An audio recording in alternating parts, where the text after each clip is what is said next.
প্রচণ্ড ঠান্ডা। সকাল ১০টা মতো বাজে এখন, কিন্তু এখনো বাইরেটা পুরো সাদা হয়ে রয়েছে। আমি ওই ৭:৩০টার দিকে উঠেছিলাম, তখন তো পুরো অন্ধকার ছিল। দেখো পুরো সাদা।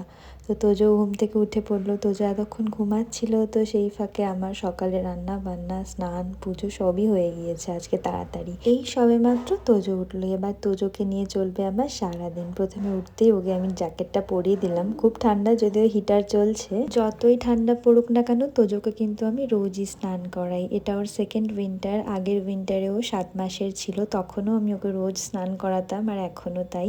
আমার মনে হয় স্নান করলে অনেক বেশি ফ্রেশ লাগে। আর স্নান করার পরে দেখবে একটু একটু গরম গরমও ফিল হয় কিন্তু। আর সকাল সকাল স্নান হয়ে গেলে তো আরোই ভালো।